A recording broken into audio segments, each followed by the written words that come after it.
రాజన్న సిరిసిల్ల జిల్లా కేంద్రంలో తాజా మాజీ సర్పంచ్ల మన 2019 నుంచి 24 వరకు చేసినటువంటి సర్పంచ్లు అందరూ ఎంతో కష్టపడి అప్పుడు ఆ సర్పంచ్లు అప్పుడున్న ప్రభుత్వం మమ్మల్ని ఈ పని చేయాలి ఆ పని చేయాలని పల్లె ప్రగతి అలాగే డంపింగ్ యార్డులు రైతు వేదికలు ఇట్లా ఎన్నో గవర్నమెంట్ ఇచ్చిన పనులన్నీ అప్పులు చేసి భూములు తాకట్టు పెట్టి ఆ పని చేసిన బిల్లులు ఇప్పుడున్న రేవంత్ రెడ్డి గారు అప్పుడు గవర్నమెంట్ ఇస్తలేదు మేము రాగానే ఈ సర్పంచ్లకు బిల్లులు చెల్లిస్తామని చెప్పి ఇప్పుడు మాట తప్పిండు. అలాగే ఇప్పుడు మొన్న ప్రెస్ మీట్ లో మేము చూసినాం, మన గౌరవ ముఖ్యమంత్రి గారు మాట్లాడుతున్నారు, మాకు మేము వచ్చేసరికి సర్పంచులు లేరు, సర్పంచ్ల పీరియడ్ అయిపోయింది, మేమెందుకు ఇవ్వాలని ఆ ముఖ్యమంత్రి గారు చెప్పడం జరిగింది.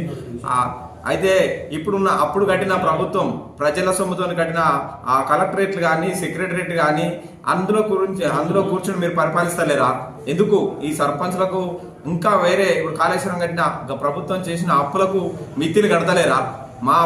ఓన్లీ సర్పంచ్ల బిల్లులకే మీరు కట్టలేకపోతురా? కావాలని అనగదొక్కే విధంగానే తప్ప మీరు ఈ సర్పంచ్లను అనగదొక్కే విధంగా చేస్తున్న కుట్ర తప్ప ప్రజాపాలన అని చెప్పుకుంటూ నిజంగా నియంతృత్వ పాలన జరుగుతుంది. ప్రజాపాలన కాదు ఇది, పూర్తిగా సర్పంచ్లను టార్గెట్ చేసి మళ్ళీ ఎలక్షన్లు అంటే గ్రామాల్లో ఉన్న యువత రాజకీయాల్లోకి రావాలంటారు. యువత భయపడే విధంగా కాంగ్రెస్ ప్రభుత్వం పూర్తిగా సర్పంచ్లను అనగదొక్కే విధంగా ప్రయత్నం చేస్తుంది.